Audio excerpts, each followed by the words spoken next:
je na rade, čo sa pripravil niečo, čo nám chce povedať, čo Boh k nemu rozprával.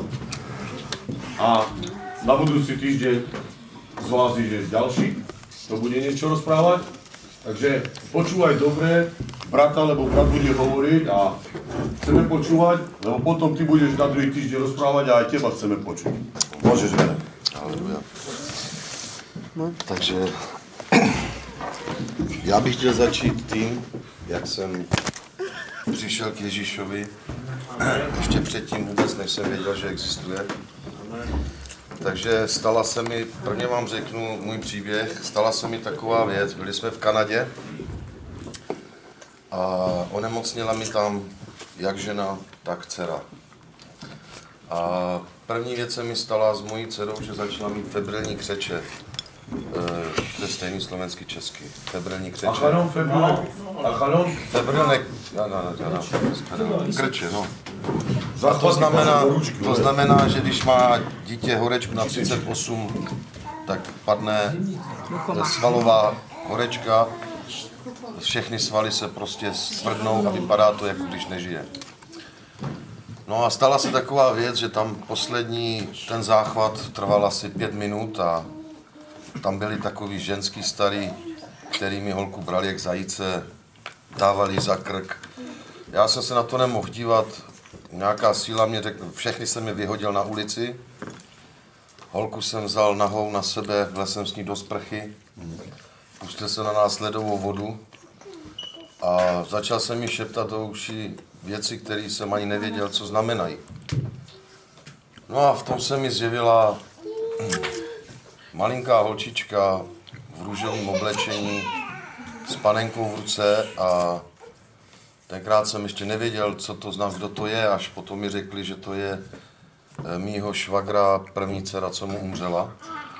A já, když je pohřeb, já se nechodím dívat na lidi do rakví, takže já jsem vůbec nevěděl, co se děje. A tahle holčička mi říkala, co mám říkat Julince do uší, a když já jsem jí nerozuměl, tak jsem stejně říkal to, co mi říkala jí do uší.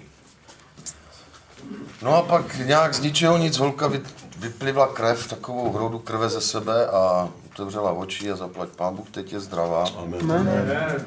A druhá věc byla, že týden na to asi odvezli moji ženu do nemocnice a jeden den jsem tam prostě zůstal s ní hodně dlouho do noci. Už byly 2 hodiny, 3 hodiny a ona mě pořád posílala domů. A já nevím, já jsem ji nějak nevnímal a pořád jsem pozoroval ty hodiny, jako ten budík. A tam mi to ukazovalo takové věci, že prostě ona měla umřít. Tak jsem scháněl doktora po nemocnici, chytil jsem sestřičku, kterou... Já jsem anglicky neuměl, ale mluvil jsem s ní anglicky. Chápete to, jo? Potom jsem chytil Turka za turbán, doktora Zdovec, mluvil jsem s ním pravděpodobně turecky a neumím to. A prostě jsem ho tam přivedl, ten člověk se jenom na ní podíval a odvěsí mě do toho výtahu, řekli, vy dál nemůžete. Akorát mi řekl, kdyby se mě nenašel, do 5 minut by umřela. Ona měla vnitř prasklý cysty vnitřně a měla otravu celého těla už kompletní, takže chybělo 5 minut. Takže to je asi tak ta první věc, která se mi stala s Ježíšem a teď už to vím 100%, protože bych nechápu, kdo mi dal ty jazyky, když jsem je neuměl. Mně se zdálo, že mluvím česky, ale já jsem mluvil s jazykem a oni mi rozumějí. Jak je možné, že jsme si rozuměli, když já anglicky neuměl, ani turecky, nebo... Chápete? Takže to byla taková ta první cesta, kterou já jsem měl k Ježíšovi, nebo kterou mi ukázal a já ji ještě nechápal. A vlastně po tomhle všem, když jsme se vrátili domů, a teď, jestli dovolíte, tak vám vyložím vlastně evangelium mými slovy, tak jak to cítím já. A doufám, že se vám to bude líbit. Takže delší dobu jsem pocitoval prázdnotu v srdci. Zkoušel jsem se různě zabavit, jo, a různé věci, ale nepomáhalo mi nic, tak jsem začal chodit do kostela. Ale do takového klasického kostela, jo. Ale nic mi to nedalo, protože tam byli sami jenom takový spíš modly a prostě všechno bylo takový spíš rituální. Nebylo to živý, nemodlili se na hlas, nechválili Boha, hlasitě nespívali mu. A mně se to prostě nelíbilo. Tak jsem začal hledat pravdu v Bibli. Ano. Začal jsem hledat tu pravdu v Bibli a nějak jsem vnitřně cítil, že ta pravda je v té Bibli, že jedině vlastně, já nevím, nějak jsem cítil, že vevnitř mám jedině, že ta Bible mi může říct a může mi dát pomoc, může mi pomoct prostě, že mi dá pravdu. A představte si, že ta Bible mi vlastně ukázala, kdo je Bůh, jo. Vlastně mi ukázala, co pro mě může udělat, jak mě miluje a co já musím udělat pro něho. No a představte si, že no vlastně, že tím se mi Bůh dal poznat. Že tím se mi vlastně Bůh dal poznat, našel mě, zlomenýho, úplně zničenýho a zvedl mě. Očistil mě od všech mých hříchů, vysvobodil mě z temnoty, se dá říct vlastně. On mě vytáhl z temnoty, do které já už jsem se propadal. A tím, že jsem ho našel, nebo že on si našel mě tím, že já jsem se k němu začal modlit, on si mě našel, zachránil, hodil mi vlastně pro vás, vytáhl mě ven. No a teď už mě vede svojí cestou úplně na jinou stranu, na tu správnou stranu, teda aspoň já si myslím, že to je správná strana. Všichni lidé, nebo víme to, že všichni jsme jednou zřešili, určitě jsme všichni jednou zřešili. A tyto naše hříchy nás oddělují vlastně od Boha. Jo? Proto nemůžeme prožívat Boží lásku, protože jednoduše, když řešíš, nemůžeš zároveň řešit, chodit do kostela, modlit se k Bohu, lžeš před Bohem a tím pádem nemůžeš cítit jeho lásku. I když on tě má furt záloze, on ti odpustí vždycky. Ale musíš začít mluvit pravdu a tu pravdu, nebo krze tu pravdu, on začne mluvit k tobě a ty uvěříš a pak můžeš pocítit Boží lásku. Tak já si to myslím. Amen. No a proto, anebo jestli víte teda, tak proto vlastně mzda a trest za hřích je smrt. To víme všichni.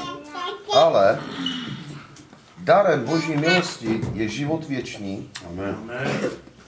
A záleží, teda je to Boží dar, je to Boží dar života věčný a v Kristu Ježíšovi, omlouvám se. Proč? Protože Bůh tě miluje a záleží mu na tobě. Vždycky, ráno, večer, odpoledne, pořád na tobě záleží. Všichni víte, že před námi je soud. Každý člověk je jednou vlastně jen jednou umírá a potom přijde soud. Otevřte si, jestli můžete, prosím, Židům 9:27. Židům 29:7? Ano, ne, Židům 9:27. Jestli můžete to někdo přečíst, nebo já to přečtu. A jako každý člověk jen jednou umírá a potom bude soud. Aleluja. Takže, pochopili jste to všichni? Doufám, že ano. Takže, hříchy člověka vedou k odsouzení v pekle. Ale Bůh připravil plán záchrany. Amen. A jestli víte, jaký plán záchrany tím myslel, můžete mi na to někdo odpovědět? Kdo může odpovědat? Spasení. Aleluja. Amen. Přesně tak, poslal nám svého syna Ježíše Krista. Takže k našemu smíření s Bohem je zapotřebí oběti. Ježíš se obětoval za naše hříchy smrtí na kříži, abychom mohli být zachráněni. Amen. Já mám teďka pro vás jednu otázku. A co obětujete vy jemu? Jestli mi na to můžete někdo odpovědět. Na život. Jdeme mu dát život.